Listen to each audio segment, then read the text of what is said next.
Good afternoon, everyone, and welcome to Beyond the Headlines. Today, we take a closer look at the stories shaping our communities and our surface, going past the surface into the context, the impact, and the conversation that matters. I'm DJ Moises.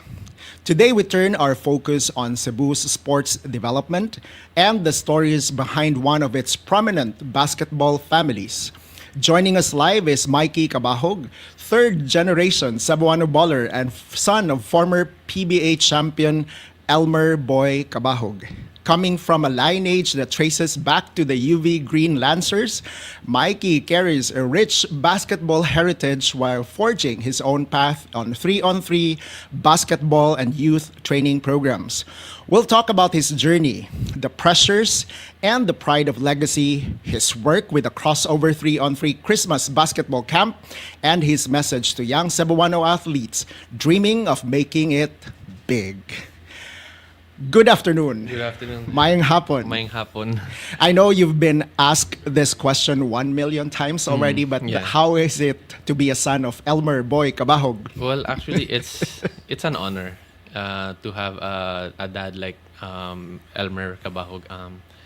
Kay like when we were young, kanang if mulakaw may ba like daghan magpa mo storya niya at that time dili pa biya kayo ano ang social media, so pa pictures like atong film camera. And then like moingon gid sila na idol kina nako imong papa maayo kay even like kanang growing up high school, like a lot of people are really fond and idol kinila akong dad, and it's such an honor to have him as a father. So how does that influence the way you see basketball and the way you see life in general? Actually, when I was starting kanang wala magid ko niya gi forced to play basketball. It really came from like wala nakita lang ako. I got like so interested in it, and I think it's a good thing na gikan gid nako. And then it really helped me a lot na to push for it, and then became the player who I am today. That's actually good because are not going through the usual route we see now of being pressured into getting at something just because of the legacy of the parent. Yeah. So from then on, how did you transition from experiencing basketball around you and experiencing basketball the way you wanted it to be?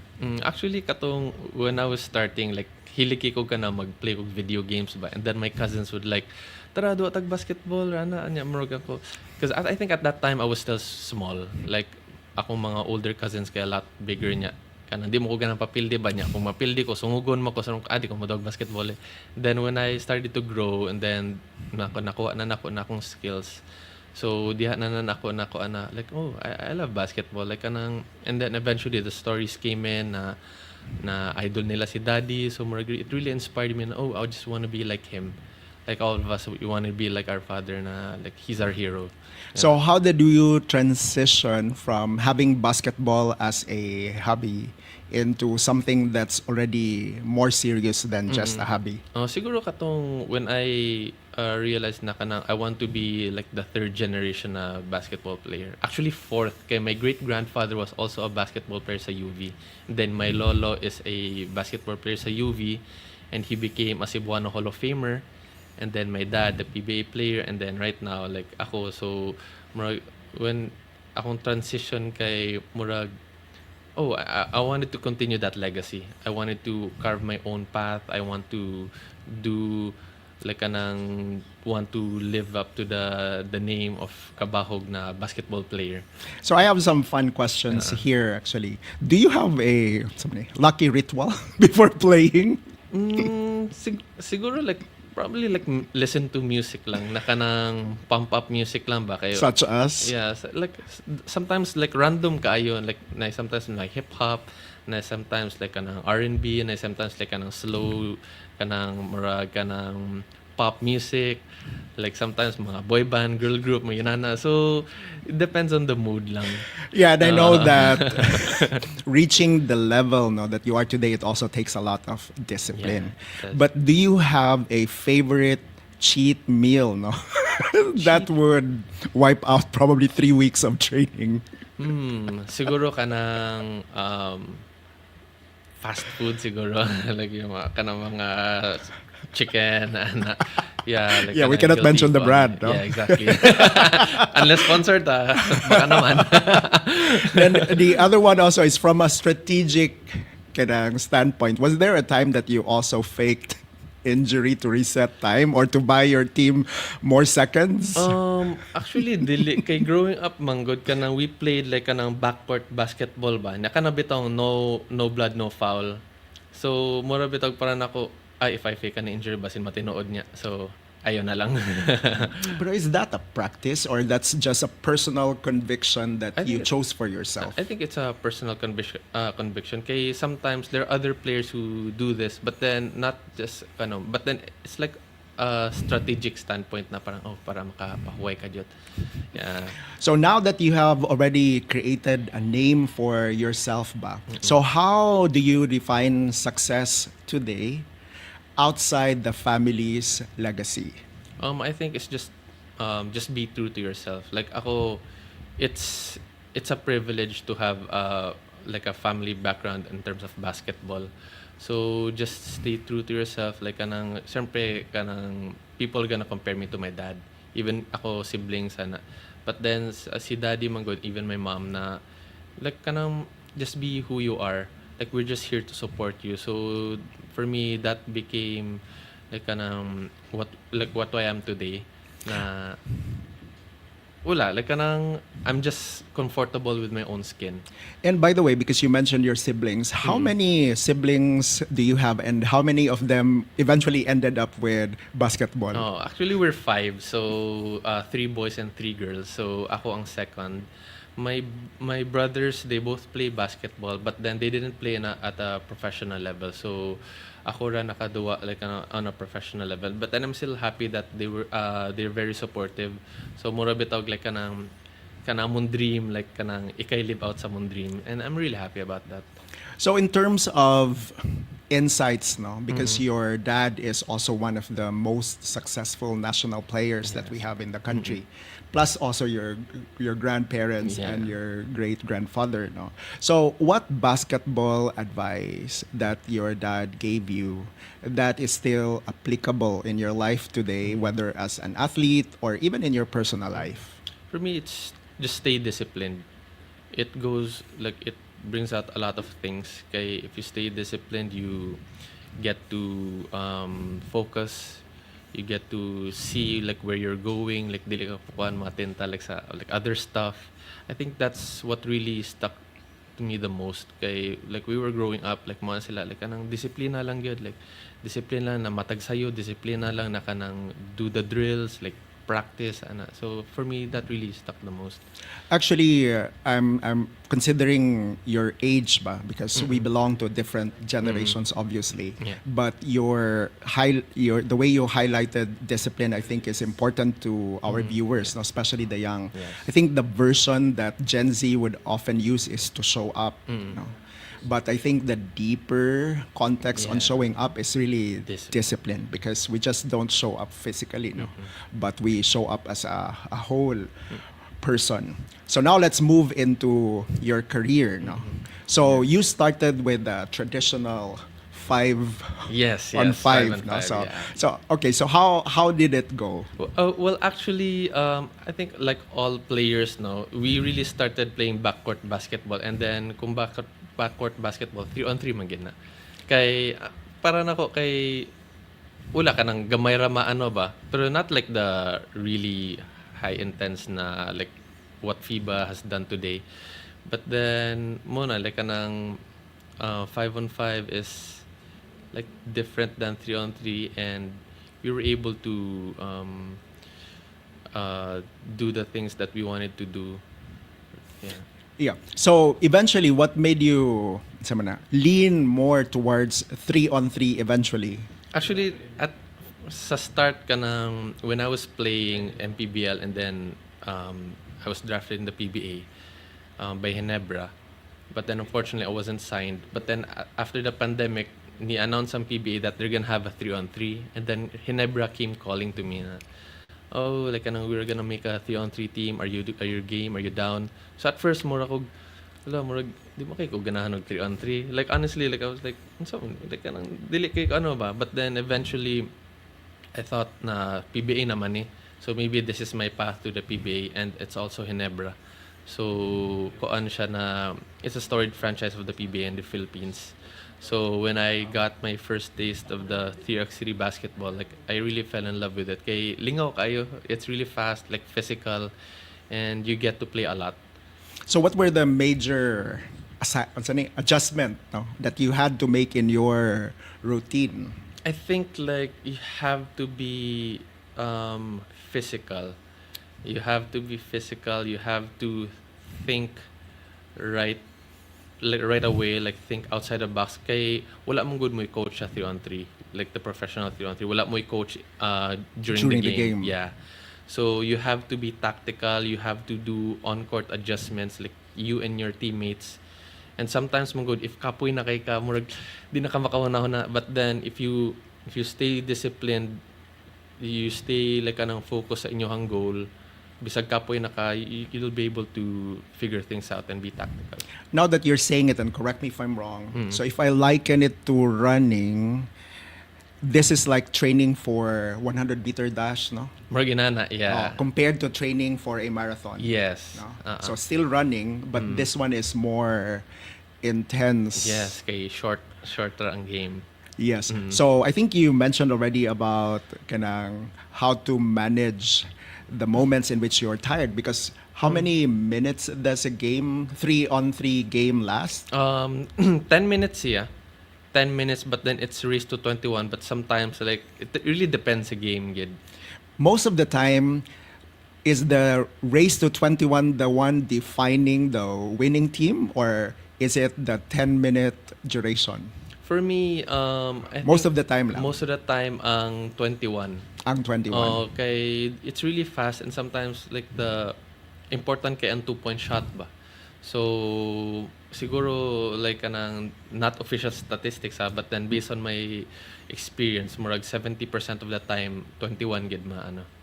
So technically, it's also like half, no, Yeah, of yeah. that traditional game. Uh.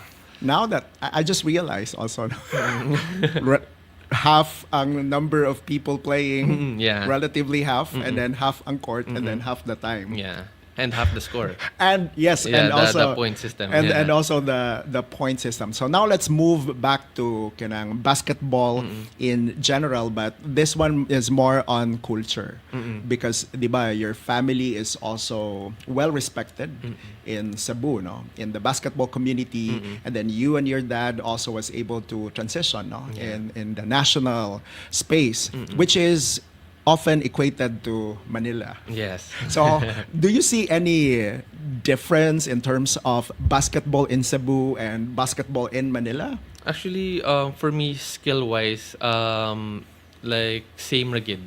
Pero sa Manila manggod, ang ilahang, like, their training is based on, like, mostly adapted from, like, the USA or even Europe. Then slowly, right now, the Cebuano basketball scene is catching up to that. And I think it's really important. Okay, we have a lot of good players here. But then sadly, they don't get much exposure and opportunity. So, if there's something that we can improve on, no, in the Cebuano basketball scene for it to catch up or even surpass, no, what would these be? I think it's to adapt and embrace the modern type of basketball.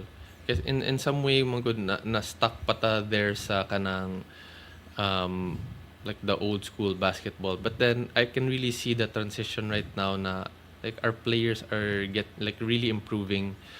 Kay mo na usahay ang transition from Cebu to Manila is hard for some players kay they're not used to like that system like sa Manila. Kay mostly here like kanang one-on-one inana. Ang training. No, I mean like the games ba like one-on-one basket. Kay we're really talented. Like I really give it to the players na inana. But then when it comes to Manila manggod, like the coaches, especially the professional ones, they don't want like one-on-one players like who dribbles a lot. They want like team players na who can do a lot of things. So that for me is kanang we have to like as Cebuano players to catch up. So if there's anybody watching us, no, or maybe Yeah. a parent of a Cebuano basketball player or even a young athlete in general, what advice would you give them, no, for them to be able to successfully transition, no, from the Cebuano scene to the national scene? I think it's more of like kanang stay humble. Kay you have to listen to the coaches. Even if you think na mas maayo pa ka sa coaches, ana. Because like, they're like your teachers. Bisag ibaw ka these things, like ang hierarchy ba, like they're the one who's teaching. And then like, just be open to learning.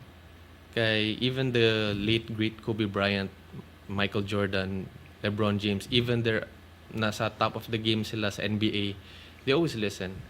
They are willing to learn. So learning never stops. So I think that's my advice na just to listen, like stay humble and respect like your coaches and your parents obviously.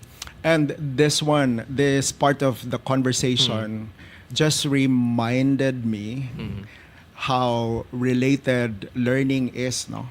Whether it's in basketball or athletics or at work or in school or in real life, because I'm not a player, basketball player, but I'm into the general management space. And the common thing that we're also reminded, especially when we're still starting, is regardless of who is teaching you, but they are there for a purpose. And as soon as the student, this one is the line I would never forget. As soon as the student is ready, the teacher appears. Meaning, regardless, there's always something to learn. Yes. So that's a powerful lesson also that our viewers can also capture. So, another one. So, during a game, which is more distracting, no? A defender guarding you, or the crowd or the titas shouting or yelling, shoot, shoot, shoot. No. I think it's the defender in front of you. Kaya when you're there in the court, it's like you and your defender. Because for me, if you listen to the crowd, mailugan niya ka na, ibangko niya ka as coach, di ba? So for me, and then when you're inside the court, like the outside things, like they don't matter anymore. How do you, because I think that's also important to our viewers, how do you tune that out? And the context of my question is because it also applies in everything, not to be distracted by the external factors and zoom in on what you have within. So what's the discipline that you use to tune them out? I think it's like your focus lang kay you've been training for like months or years or decades for this. So more of it it just came in naturally. Na if you notice like Manny Pacquiao ba na when na siya fight and then he goes to the ring like smiling, but then when the bell like rings, murag ko ano siya like game on, murag ganana ba. And for me kanang the last free throw that will determine ba the champion and the runner up. I cannot imagine being the person holding the ball. No? Did you have a similar experience also in the past? I think like kanang not really like kanang championship, but then like the game on the line. But then like I've experienced that to me is kanang, a lot of things. Pero I think this applies to all the players no na kanabitaw magpractice ba magpractice ka by yourself and then you're like ato ka sa free throw line. Okay, last shot, 2 shots niya. If mo make ni champion me, if dili pildi, itsa din ka. Ma-shot, yes, ana. Second miss. Ay, times that. Next na. Balik. Na again na like so it's practice. I'm sure. Yeah, it's practice. Correct. Or even like kanang you're shooting, so 3-point line. Oh, 5 seconds left. Like kanang down by 2. You have to make a 3. 3, 2, 1, inig shot. Yeah, so murag kanang nag-train lang ka sa imo mind. And the noise around is even more intense in those moments. Yeah. So sige, if we put, this is not part of the topic, no, but I'm just reminded. So if we put ourselves then outside the basketball court and then on the daily life, this is also like the noise around social media, no? Yeah. That distracts us from the focus. Like karon magud through social media, everything is so accessible ba. So there's But- also like people yelling. But then right now, like kanang really have to dig into our, like you have to be still disciplined na kanang marag. I know like people have a lot to say, but then you just have to focus and stay who you are, like as a person. Na bahala na sila. Like everybody has something to say, but then kibaw naman ka sa truth, kailan na kasi mong self. So I think you have to be like kanang confident sa imong self in some way because the noise like dili na mawa. But then it's up to you if you listen or not. But then if you listen to yourself, then no matter how loud the noise is, like nothing's gonna bother you. So I hope our viewers capture that. No? So now Yeah. let's go into more detail about the league, no, and the camp that you are organizing. So what inspired you to in starting or organizing 3-on-3 in Cebu?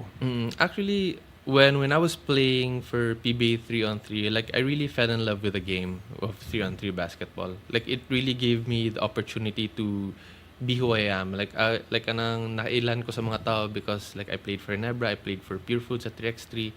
So it really gave me the opportunity, and not only me but then also like kanang akong teammates, ako ang mga opponents, they were able to transition from 3x3 basketball to the PBA. Some of them got drafted, some of them got called up. So ako like as a competitor, as a fellow player, I'm happy for them. Dili bitaw na pati ay siya niya ako dili, pero ako I know they all worked hard for it ba.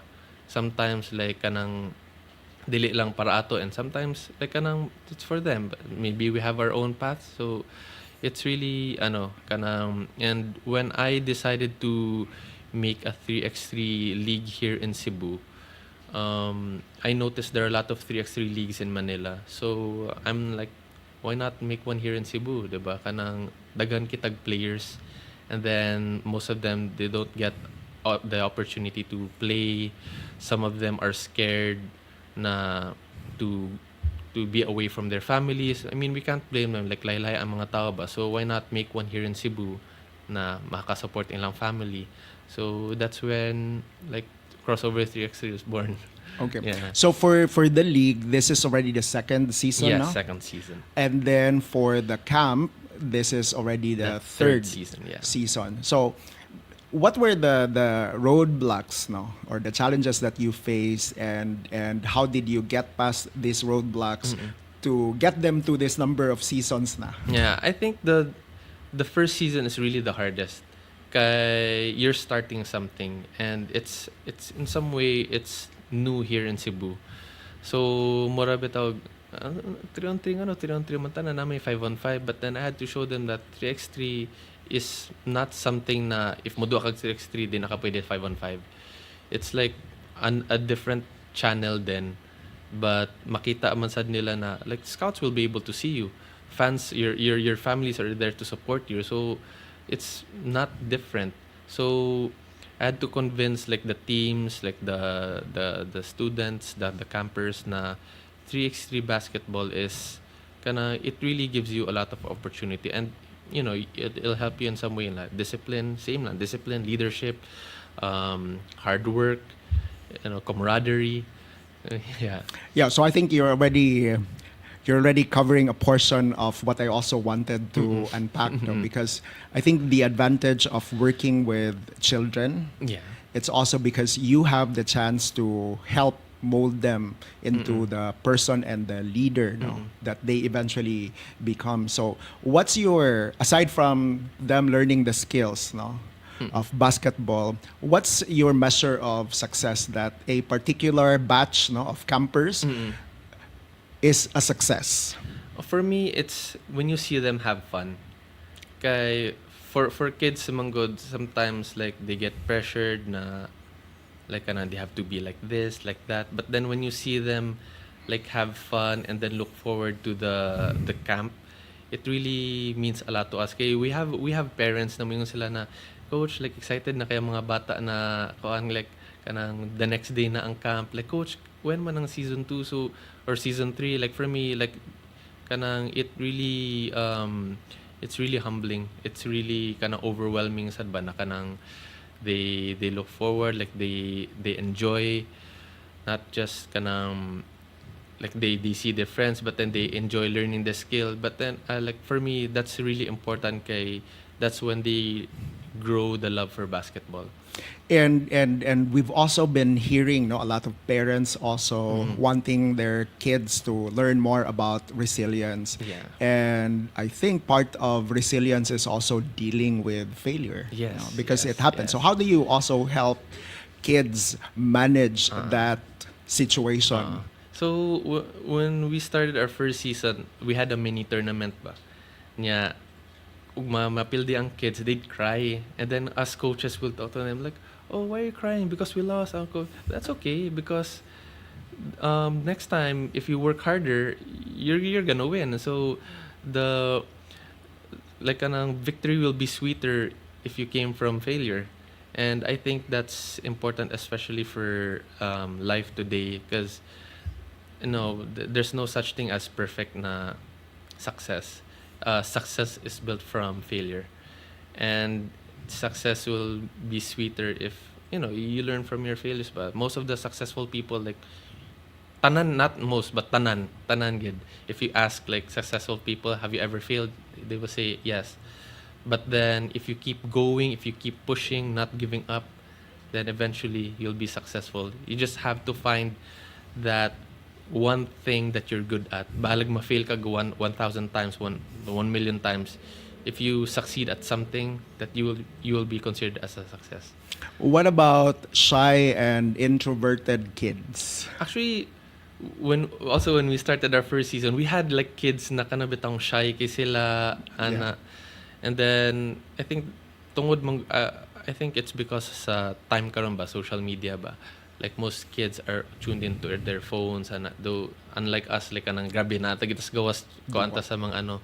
So one of the reasons why parents want to join camps, not just ours, is to let the kids exposed to other kids. Nabi uban kids na kanang kuan sad kiat sa gid ba. So for them, hala like kanang so murag matakod ba, and then it helps them socialize na eventually when we get older, when we work, syempre we have to learn how to socialize, we have to talk, work with different people na, and we learn how to work with them as a team. And you already mentioned this slightly, but I still have to ask, what about trust and communication? Because it's essential, no? Especially if they are on a team environment. So for the trust and team communication, we let them talk. Sometimes like ang mga bata, mga gagmay pagani, mohadol na sila. Balag ka na kuan, oh, we defend this, we do this, do that. So I think it's really important na kanang for them to do that, like not the coaches push them, but then allow them to be comfortable bitaw. And for the trust, kanang it's like sometimes they blame each other. We get that na kanang siya mugod ni pasa ako, it's okay because kanang what if kanang naglisod lang siya pasa kay kanang natabunan siya. So or sometimes when the kids shoot dili ma-shot, it's okay like kanang kuan. So we encourage them to be positive, but despite of the negative outcome, like just like kanang turnover or like missed shots mga ganun na. So we let them experience na it's okay because you still have another chance. Yeah. You mentioned also earlier the importance of humility. No? So how do you also teach these young players to accept coaching and correction? It's a challenge, man. Kay sometimes mo good, especially now that the kids see a lot of things online. So in terms of like skill set, kanang mo naman makitaan sa YouTube but then you just have to explain to them kay what the kids see online, for example like Steph Curry, LeBron James, ilang nakita ang finished product naman, not the process. Yes, not the process. So you have to instill it to them, like you have to explain it to them na when LeBron was like still starting out, mo ni ang gibuhat kay mo ni ang basic, and eventually it will progress. So we have to teach them na there are no shortcuts. So you have to build that foundation na how can you build a building kung dire-diretso, diba? You have to build the base, like the blueprint to be successful, to make it last longer. So this is still humility, but this time Yeah. in the context also of teaching them about winning Yeah. and losing. Yeah. So kinda we taught them to accept defeat. Kay let's face it, it's impossible for you to win all games. But then it's up to you to control yourself or to control the outcome na just to work harder and like the humility of coaching them. Sometimes like kanang you really have to be patient with them as a coach. And luckily like kami sa group namo with Coach Mon, Coach Bog, even my dad, like we're really patient with them because we know the value ba like kanang for us ba na we wanted them to learn these things kay it's not just for us, kay it's for them ba na we really help them, and it's also for the Philippine basketball na we want to elevate it, and Cebuano basketball. And this is now for the parents. Mm-hmm.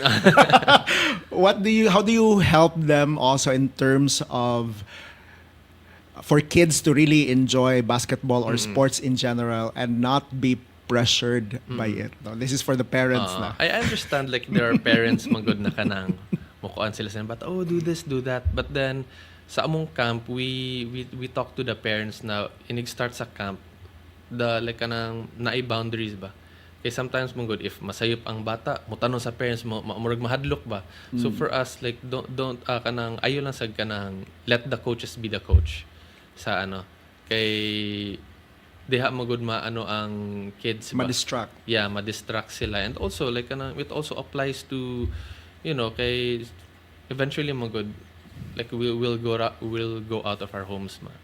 So we have the kids have to be comfortable bitaw na like to make their own decisions, or like kanang kung palitan kanang kasabaan sila sa coach, or not really kasaba pero kanang sultian sila ba pagsabihan na inani dili sila masakitan ba na ako mama ra mo inani na like kanang it's not kanang it's helping them like the world is kanang it's not easy, so we have to prepare them to be comfortable sa ilang own skin and to be resilient.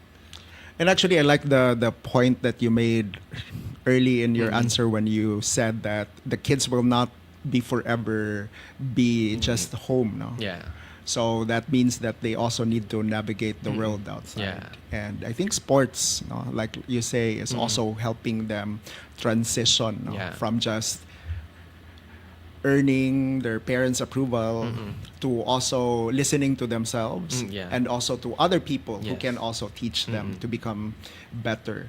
So now for the camp, who usually joins the camp? Are they beginners or are there seasoned players, or is this a mix?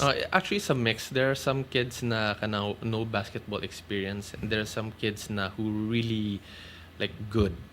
But then we mix them up kay para for me it's really nice to have like beginner players kay it makes the advanced players na kanang bitang be patient with them because and also like for those beginner kids na makita sila like this is the level I have to be at. And I want to mention this na for our basketball camp we have scholars from Mandaue. So there are less fortunate kids na we brought in. They love basketball sa among community. Makita na mo, sige, appeal mo diri kay we wanted to give them a chance because for our camp manggod it's a bonus if one or two of them will reach the PBA or ano. But then it will para na mo we'll be really happy or ano if most of them will go to school or like the scholars will be able to find a school that will get them for a scholarship. So for them to finish school. So for me, our camp is not just basketball, but then it's about teaching them about life. Teaching them about like the skills in life that you have to pursue. Like we just have to let them enjoy what they're doing. Kay maabot man na nila kung asa sila like for work or for their careers or whatever they want to do. So we would just let them love what they have now. And I think for a lot of parents, it all started with that noble intention, no? Yes, yeah. To help kids become better persons outside the home, no? Although Yeah. eventually the pressure starts creeping in, but at least you Yeah. also highlighted, Yeah. no, how can parents also manage their own Yeah. emotions. So for how long? Because I think the league is already ongoing, no? The league is gonna start this Saturday. Still starting this Yeah, but then Saturday. the camp started last Saturday. So can you tell our viewers the schedule and the venue, no, so that they Um, can also check this out? so this Saturday, our basketball camp, this Saturday and Sunday will be on their third and fourth day, and then our 3x3 basketball league will start this Saturday. This will be every Saturday and Sunday until December 14th. So basically, it's November 29, 30, December 6 and 7, and the grand finals will be on December 14. So same schedule as the basketball camp. So we have 29, 30, December 6 and 7, and then December 13 and 14. Yeah. So sige, we're now on the last few questions for this particular conversation. So now let's move back to you. Yes. So if you're not involved in sports, no, or if you're not into basketball, what career, no, would you have been doing, no, or pursuing by now? I think I might be in corporate right now. Yeah. What specifically? Any like managerial, ano, or probably HR. Okay, like I think like I love working with people, and I think for me like I'm a good team player, so I can work with anybody. What's your undergrad course, ganun? AB Interdisciplinary Studies in Ateneo. So my tracks are psychology and communications. Yeah. So I'm exposed to like mga TV prod and mga TV marketing and all those stuff. Are you also considering following your father's footsteps and exploring politics? Well, fun fact, no, when I was 17, sa among barangay Luok Mandawi, like I was elected SK chairman. So I had good projects there na kanang basketball leagues. Like I built a library, I built a butika ng barangay for 3 years. And also after that, like I was elected as barangay councilor. So funny at that time, SK chairman 2007 2010, and then 2010 to 2012 or 13 barangay councilor, and then at that time I was already studying in Manila. So every weekend basta namin session I have to go back to Cebu to attend those sessions and then fly back to Manila. So going back to your question, siguro right now like I got tired because I wanted to live my dream of playing basketball. But then I'm not closing the doors to following that footstep because public service has always been part of our family also.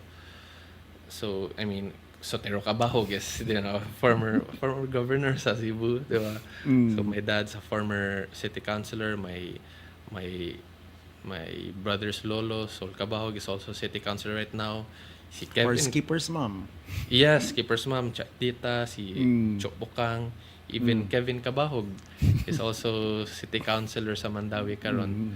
So, aside from basketball, politics or public service is in our blood, son. Yeah. And finally, so this is already our last question for this morning. It's been a good conversation actually. Is what's your message for Cebuano kids, no, who dream of making it, no, not necessarily in basketball but in life in general? I think may ano lang is just don't give up. There are a lot of challenges, there are a lot of hurdles along the way, but then just stay true to what you want and just keep pushing. Like stay disciplined, stay focused. Also, syempre, listen to your parents and stay humble. Okay, when you think that you know everything, that's when you realize that you don't know everything. So you have to keep learning despite of age. You have to respect people regardless of age also. Maguwang ba nimo or ano, because respect is ageless. So You just have to respect people, just be kind. Because for me, the world is harsh enough. So you just have to spread kindness and multiply it. So, just keep working, just keep believing in yourself also. That's actually a lot of insights, no?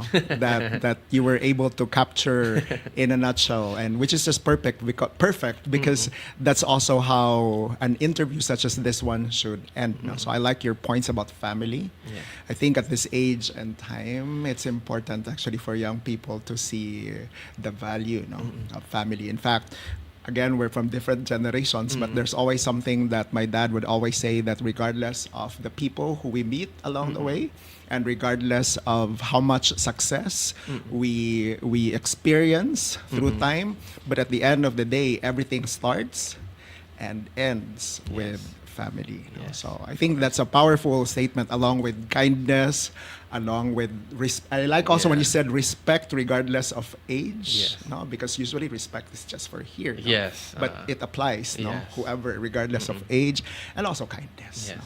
Discipline, humility. There's just so many things our our viewers can actually pick up from this one. But first, do check the 3-on-3, no? Crossover 3 on Crossover 3-on-3 basketball league, which is starting this coming Saturday at SMC side Cebu. at SMC side Cebu. And by the way, when is the next season for the camp? Just in case our parents would like to, because they're already excited. Yeah, so when is season 4? We're planning this summer. Okay, we want the progression and then the continuity of it. But then we're also planning like to have a home court that the kids na at least every Saturday, Sunday man lang. So the league is still new, crossover is still new, wala pa mi 1 year, but then it's growing really fast. It's really overwhelming, and we're humbled that like parents and fans are embracing it, and then at least we know that we're doing a good job. So yeah. Okay, so sige, that wraps up this edition of Beyond the Headlines.